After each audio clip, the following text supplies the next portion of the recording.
Good motherfucking morning, motherfucking base. Good motherfucking morning, ladies. How are you all doing today, chat, on this most beautiful of Tuesday mornings? Tuesday. Good, good. Very nice.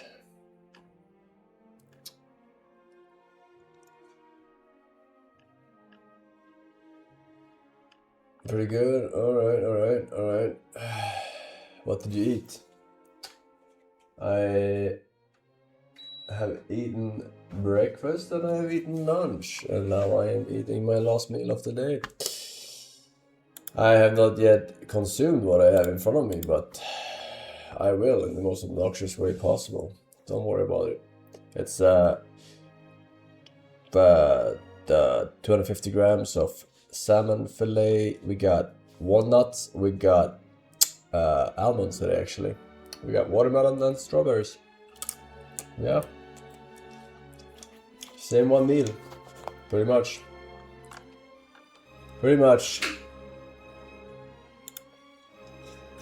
Oh, hello. Did you eat your fishy? Was it good? Yeah? Good girl. You can have the schmuck one now. There. Yeah? Oh, this one is good.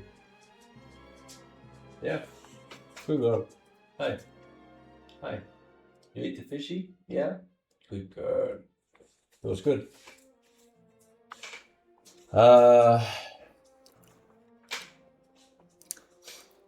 That's not a meal. You just named ingredients. Yes, and that is a meal. Random, high quality ingredients for me to consume. In whatever order is preferable. But yeah. Are you playing the Pokemon game today or not? Well, it's not really a Pokemon game, I guess. It's more like Sekiro from what I understood from the showcases, but by Pokemon devs, yes. We'll see. We'll see. The reviews aren't amazing, they're mixed.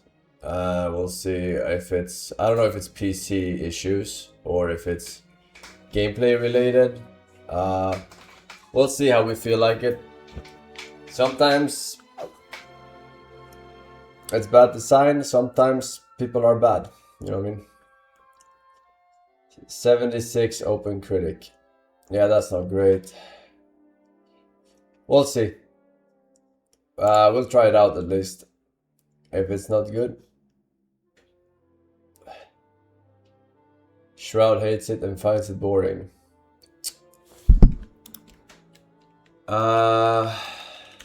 Then it might be something for me, unless you're lying. Which, it's not completely out of question. Considering you are a compulsive liar.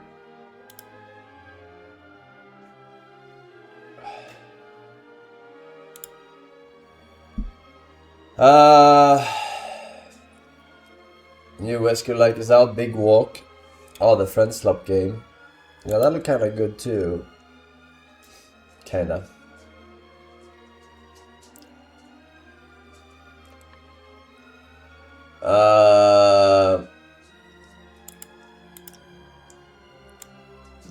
But yeah, we'll see.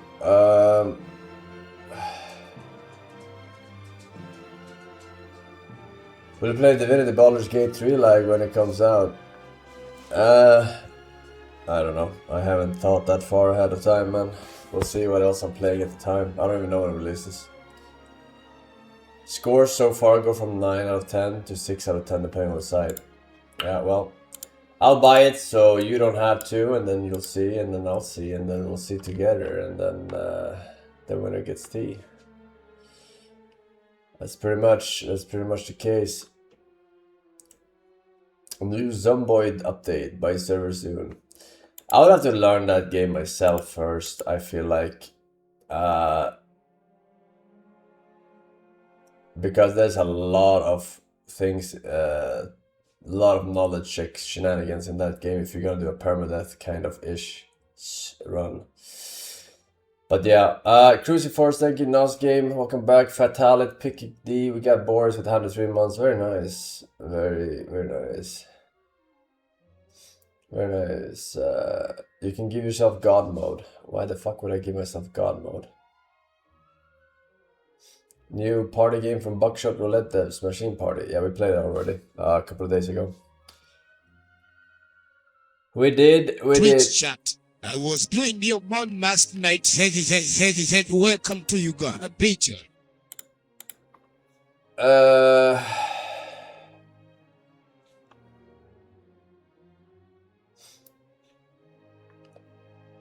Let's see here.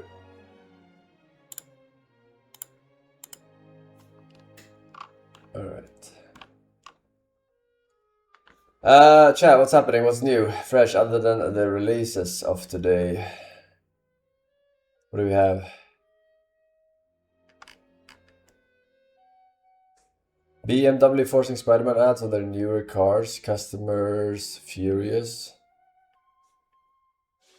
What do you mean? Like in the radio or some shit? I don't even know how that works. China's real estate market falls to lowest prices in 20 plus years. Oof. So from $1 to 89 cents. Quite a drop.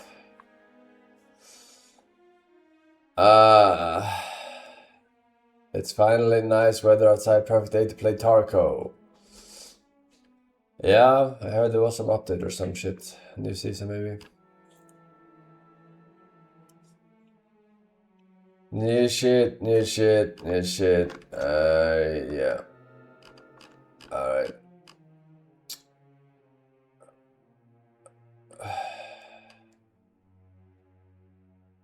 Bro, I don't know what your problem is, man. Alright.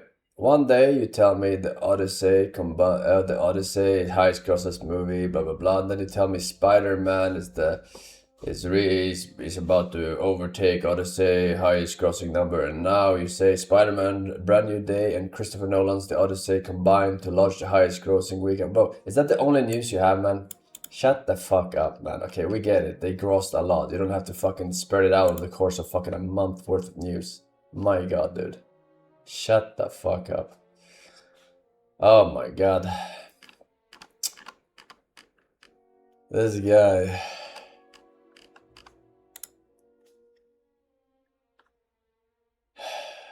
Alright. I mean, it's if you don't have brain, it's better you keep your mouth shut. Please visit Buy Village. Mady has been playing solo for a while. He has things to show you. Yeah. We're kind of busy, man. We're kind of doing shit, you know. We're busy. We're busy. A dev only received 2K from a joke game he made. It made 1.3 million in Steam sales, but more than 6.7K refunded it only 2 hours after. That is impossible. What is it? 1.3 million, 6.7K refunds. That doesn't even math. If it gave 1.3 million, 6.7K refunds. If the game is $10, then that's 67K. If the game is $20, that's over 100K. So the game would have to be €200 game.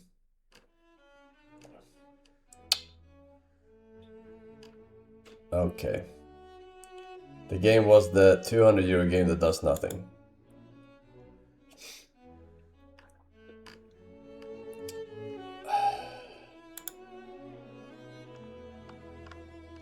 New Europe heat wave.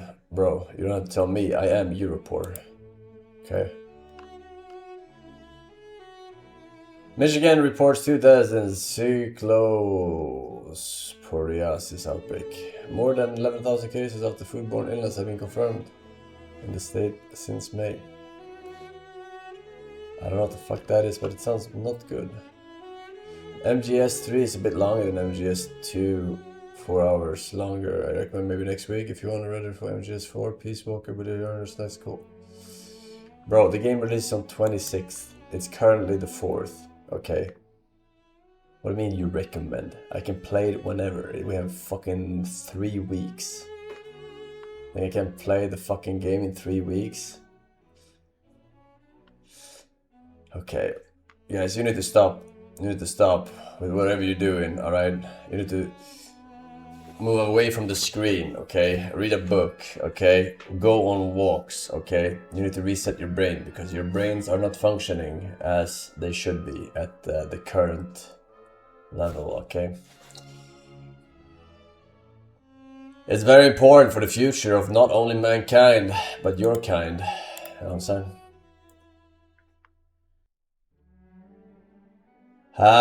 But we have some links here, chat, and I have food that's getting colder and colder by the second. By the second, man. I can't find the first link because I am somewhat of a retard. Here we go. First link of today, chat. Are you guys ready?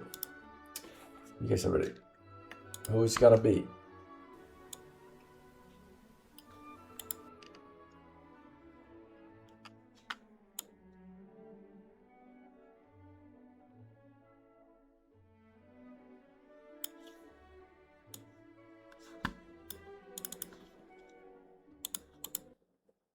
The Polish links are always so early in the fucking morning, right?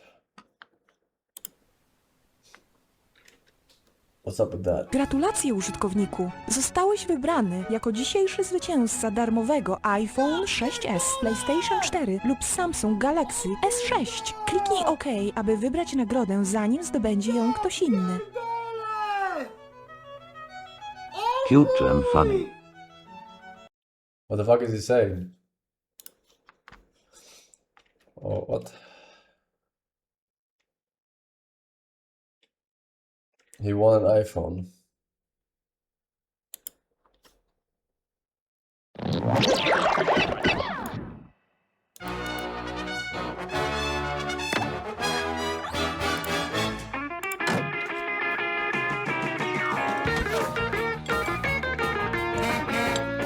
Så sant som det är sagt.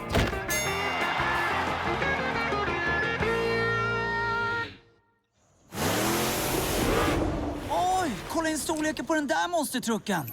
Det där var väl inget. Jag har brottats med större bilar än den där. Japp, en gång i tiden var jag monstertruckbrottare. Mina dam och herrbilar, låt mig... I can't translate. I don't know Swedish anymore. Ursäkta, men det ska vara bärgaren. Är ni sugna på glass? Glassmonstret! Nu ska jag få det skrika!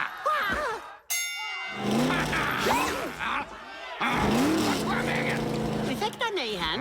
By the way, Kan jag få 2 kulor choklad för att be på Norge-sticka? why don't they make the Swedish ice cream truck song instead of the fucking American one? Now, if you're gonna dub this shit, then dub it all the way. Få se 20 julhävningar. Du kan få 3. 1, 2, 3. Du vinner. Rastafaran har plågan låst i ett hårresande grepp. Ska jag flytta till dig, mannen? 1, 2, 3. Du vinner. Och vem är snyggast nu? Du är snyggast nu! Doktor Smärta! När du vaknar upp ligger du på sjukhus! Ingen fara, jag tar med blommor åt dig.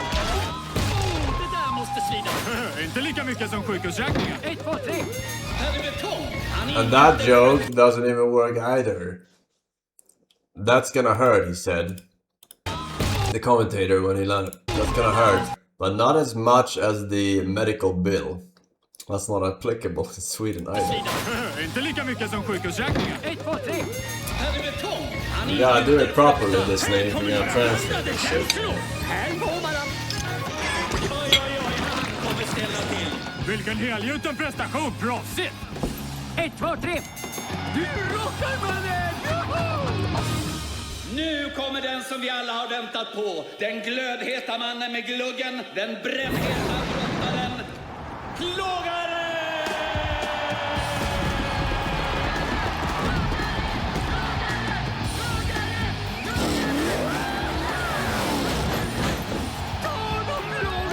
Och världsmästaren, Dr. Frankenfärm. Vilken fjant! Och hans monster!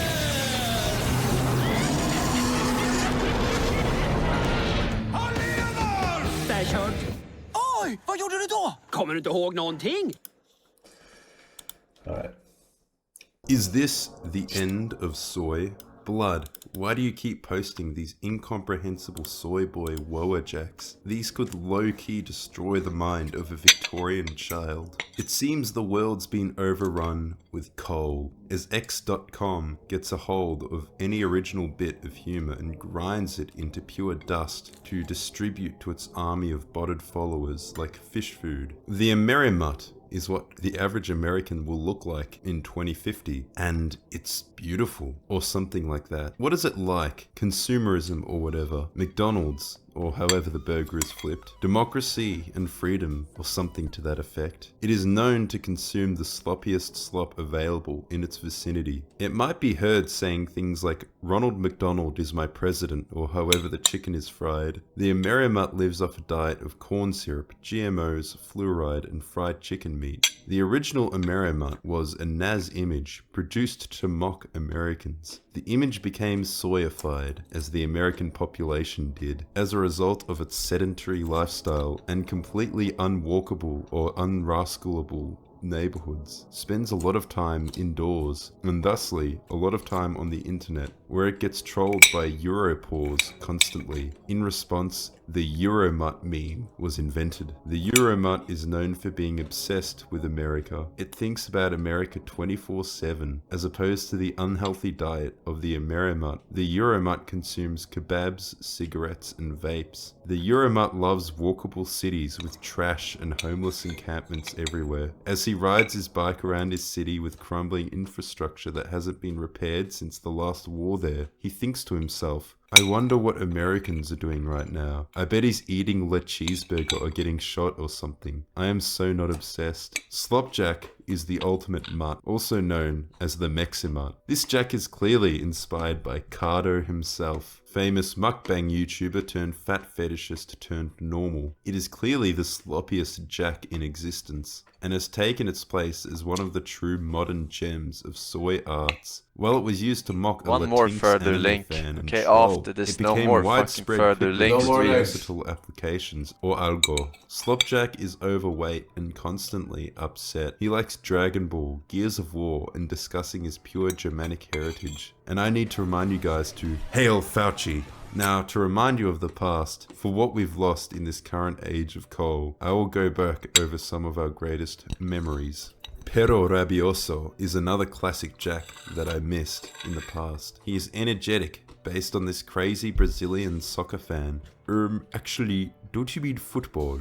Is this guy making you uncomfortable? Is one of the smuggest soy jacks around, smugly handing the viewer a note showing that he's an ally. Based on this super chill, laid-back bartender guy who can definitely be trusted. Squirrel Jack is the nuttiest jack out there, with a face of Feral Jack, but he's a squirrel. This minor addition adds so many layers to the opus presented here. Many jacks exist to celebrate the wholesome trans community and what they achieve, how they improve video game communities, or contribute to subcultures like speedrunning and chiptune, or the Rust programming language, like Alicia, for example. However, chuds have edited these in unwholesome ways which are not permitted on the tube. It is because of these jacks that the Quay was banished from the earth. I know. Got some lore. Hi, my name is Sarah, and I'm the mom of Justin Bieber the cat. You might have seen him on TikTok asking me for a hug, or trying to kick my boyfriend out of the house. For the past 7 months, I've been teaching Justin how to talk. He currently knows over 40 words and is using sentences. It's been the most rewarding process. It's improved his quality of life, it's deepened our relationship, it's cut down on attention-seeking misbehaviors, and I believe it has the potential to be life-saving if our pets can tell us when they're in pain. My goal with this channel is to help you teach your pet how to talk too. The process is not hard, it doesn't take a lot of time per day, it just takes patience and persistence. She's full of shit. My videos on TikTok and Instagram have helped tons of people, Cats and whether cannot you're learn just that getting much. started or you've been trying unsuccessfully, I can help you too. In terms of words. So I get a lot of questions about the buttons Justin uses. Our buttons are from Fluent Pet, there's a link in the description below. I like these because they're the smallest buttons that I could find out there, which is important because Justin has tiny paws, but I also don't have a lot of space in my apartment. I also like them because they come with these foam hex tiles that are intended to group the words according to categories. It's inspired by something called the Fitzgerald key, which is a concept used in AAC, or Alternative and Augmentative Communication. Grouping words according to categories makes it easier for your pet to memorize where they are, and I believe that could help expand their vocabulary. The buttons are recordable, so they can say whatever you want. Another nice feature is you can lock in the recording so they don't reset if your pet stands on top of the button, which I've heard is an issue for some of the larger brands. That being said, there's nothing wrong with the larger buttons. Learning Resource is the most common alternative. It's whatever works best for you and your pet. The training method is the same either way. So it's recommended to introduce new words in pairs because the contrast can help your pet learn. The most popular words to start with are play and outside. These are words that you're likely already using on a daily basis with your pet, and words that your pet is communicating back to you via their body language. They are dog-centric words. I did use them for Justin because we do go outside on an enclosed balcony and he loves to play. But if your pet isn't into those things, you can definitely pick another word. I think pets or snuggles would be a great alternative if you have an affectionate pet. Whatever word you pick, you want to make sure that it's something that's motivating to your pet in particular. The caveat there is that you don't want to start with a food button because it can be a little too exciting. So once you've recorded your buttons, you want to place them in locations that match the context of the word you chose. That means if you picked outside, put the button near the door, and if you picked play, put the button near their toys. If you pick something like cuddles, just put it next to the couch or the bed where your pet is likely to snuggle you. But the locations at this stage are going to help your learner associate the meaning with the button. Now it's time to start modeling buttons for your pet. For a word like outside, that means every time it's time to go outside, you say the word, press the button, and then open the door. Consistency is your best friend for this process. You want to be doing this every single time. The more you're able to model these buttons for your pet, the more opportunities they have to learn. So for some pets, this is enough for them to make the leap to start pressing buttons on their own. Give it a few weeks and see if they start showing interest. Their first presses might look something like rolling over onto the button, sitting on the button, pressing it with their nose. Any sort of press, even accidental at this stage, should be responded to enthusiastically and right away. You want to let them know that they're on the right track. And you always want to respond to the button that they pressed, not the button they seem like they intended. So if your pet presses play, but they seem like they want to go outside, you want to respond to play first and try playing with them. After that, you can lead them over to the outside button, press it, and take them outside, but it's going to help them differentiate between the buttons if you respond to what they press. It's important to keep in mind that this process can take a while. Justin took about 2 months to press his first button, which is pretty normal. It takes a while because they have to sit there and edit 30,000 attempts until the cat does what it actually fucking presses. Alright. I don't believe this shit for a Death second. Stranding 2 is a nonsensical mess, born of the twisted mind of Japan's #1 Hollywood reject. This game's story is littered with gratuitous cutscenes, the vast majority of which are utterly pointless and later require endless amounts of exposition and scouring through the corpus just to fill in a few of the gaps that it leaves. And don't tell me this crap is brilliant because of its themes or its symbolism. And if you do, just know that I can play that game as well. Did we not see this already? Whenever I take a dump, who are you to say that it's just a turd in a bowl? I could say that, well, symbolically, my unflushed turd is a commentary on the nature of class struggle, and who are you to say otherwise? If you're going to say that symbolism is... We saw this already. Here's a little test if you're fluent in libtard. When the government says something is going to be free, what does that mean? That means that you, the productive class, are going to get taxed into oblivion so that a bunch of loafers and a bunch of communist parasites, probably from the third world, like right here, can come in and take from you and then give out to the worst people in society. You pay extraordinary prices for homes and groceries, while these people have all of it. So they don't ever have to pay for food. They don't ever have to worry about where they're going to live. They got Section 8, they got EBT, and they got welfare. You're paying, you literally can't pay medical bills. They get it for free because they just sign up for Medicaid. And it's, of course, a system that can't last, but it's going to be driven directly into the ground after watching what's happening in New York a lot faster than I thought it was going to be. It's going to be completely insolvent. And so the city of New York, as Mondami announced plans last week to open up city-run, taxpayer-funded grocery stores. Twitter taps. It looks like my And what Chrome is this going to taps, do exactly? but a little bit less. These grocery stores are going to put regular grocery stores in New York out of business. They're going to steal money from the public treasury in order to get a political victory for Mondami. It's going to be short-lived because all the grocery stores and bodegas, they're all going to die. Everyone's going to run in for their free government-subsidized cheese here, and you're just going to put all private grocery stores out of business. What could possibly go wrong? This is completely insane. It's not possible unless taxpayers are subsidizing all the groceries. Grocery store profits are teeny anyway, a few percentage points a year. At best, say goodbye to your local bodega. The government-subsidized grocery store will, of course, be the only game in town. And that's the point, right? We're going to control all the grocery stores. If we control all the grocery stores, and we already control the ability to tax you and kill you if you don't pay taxes, right? We have a total monopoly on violence. Then you can't eat. You can't live. You can't move. We control everything in your life. That's communism. He's going to undercut bodegas and put them all out of business. Remember, they don't care that socialism doesn't work. They're foreign invaders who care about looting American ideology. It's all smokescreen. If you don't know how this ends, well, you don't have the slightest understanding of economics. And you can just see in Missouri, for instance, communist-run Missouri, there is a place called Kansas City run by a bunch of libtards. And they took over something called the Sun Fresh Market because there was so much crime going on here, so much thieving. Don't ever ask who was doing the looting and the thieving of this grocery store in a predominantly black neighborhood. And what ended up happening? Well, the city bought the store, and then it went out of business. Kansas City's city-owned grocery store shut down after burning through $29 million in subsidies. Okay. So everyone's like, I'm so sad that it's out of business. Well, why? Can you explain? Why did it go out of business? Went out of business because nobody's going to be able to crime that hard on the groceries and just openly steal everything. You're never going to be able to make a profit. $30 million invested in Kansas City. How much is New York? Forsen is neutrally anti-Semitic. No more links. Forsen is neutrally anti-Semitic. Forsen is neutrally anti-Semitic. Forsen is neutrally anti-Semitic. Forsen is neutrally anti-Semitic. Forsen is neutrally. See.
I said no fucking further links. Also, why is that Michael Jackson video in the recommended for every link? It's creepy as shit. The Civil Rights Act is lauded as the crowning achievement of the civil rights movement that finally ended legal racism and brought about equality for black people in America. But today, America is still accused of institutional racism, key liberties such as freedom of association were sacrificed, and racial tensions are rising. So what happened? In this video, I will go over the Civil Rights Act and give my honest thoughts on its consequences. And if you enjoyed the video, consider subscribing, it helps the channel. One of the goals of the Civil Rights Act was to oppose Jim Crow laws that often forced private business owners to segregate and not service customers on the basis of group identity. This is a fair goal. Jim Crow laws were a flagrant breach of freedom of association. That is, the right of an individual to choose with whom he shares company and does business with, free from coercion. But instead of defending freedom of association, Title II of the Civil Rights Act instead mandated that an individual must do business with customers on the basis of identity, or suffer consequences.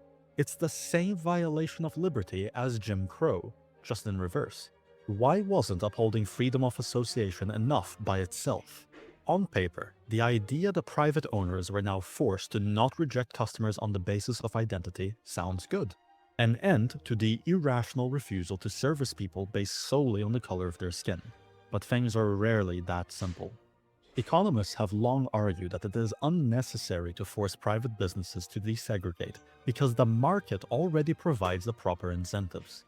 An irrationally racist owner who refuses customers for no good reason is losing out on business and gets outcompeted by a non-racist rival, thus rendering the clause unnecessary as the market would sort this out on its own. But defenders of the Civil Rights Act argue that despite these market incentives, racist business practices still dominated large parts of America, even in the absence of Jim Crow laws. And they're not wrong. Both sides are factually correct. So what's going on here? There's only one answer. What if the racist business owner isn't being irrational? What if, hypothetically, there was a group of people who, on average, while being serviced, are more likely to refuse to pay, to steal items, to harass other customers and staff, and generally cost the private owner more? What if he was forced to spend money on additional security, specifically to protect products typically used by that certain group? What if the additional business from the honest members of that group wasn't worth the increased risk of the dishonest members of that group? That would explain the situation perfectly. Some of you may counter-argue, claiming that the real reason for the business owner's actions is because the majority of his clients are racist, so he'd lose out on business if he integrated. Perhaps that's true, but then we'd have to ask, why are his clients being racist? Are they also irrational? Or is there something to it? The same logic applies to employment. Title VII of the Civil Rights Act, probably the most controversial title, forced an end to discrimination in hiring practices. It suffers the same issues as Title II, except worse, because what counts as discrimination? A racist employer could always argue that a candidate came up short in some arbitrary way, and there'd be no way of telling if he was being discriminatory or genuine. So the government came up with a solution in future years: disparate outcomes. In essence, a court decides what counts as an identity group, compares it to another identity group, and if there's a discrepancy in outcome, assumes the cause is always discrimination. Because there's definitely nothing else that could possibly account for differences between group averages. It's effectively a legal mandate enforcing the blank slate theory, even though it's been debunked over and over again. The consequences were dire. Businesses now felt like they had to hire a certain number of minorities, or else face legal consequences. This led to the development of race quotas, affirmative action, and other travesties. The Civil Rights Act was meant to protect people from discrimination, but race quotas do exactly the opposite. A qualified candidate that would have been hired otherwise could be rejected. Alright. Last month, a teenage Ivy League student made global headlines for declining a job interview for an internship on the basis of the boss's religion. Austin Franco, a student at the prestigious Cornell University, told the prospective employers that he was, quote, not interested in working for a Jew. The two Jewish brothers who ran the company went public. We already seen this. Started a media furore, including days. Bro, why are you guys fucking relinking the same fucking 3 links, man? Either you watch every single VOD ever to have existed, or you don't fucking link, okay? No repeats. Alright, we're done, Zo, chat, we're done, Zo. No further links, okay? Let us now check out this shit if it's any good or not. From the makers of Pokemon comes Little Sekiro question mark? I don't know. Let's find out. Out of video memory, trying to relocate. Oh shit. Yo, I had this from the previous game. Oh shit. Wait, I closed my shit. Is it my Chrome, you might be wondering? Yes. Yes, it is.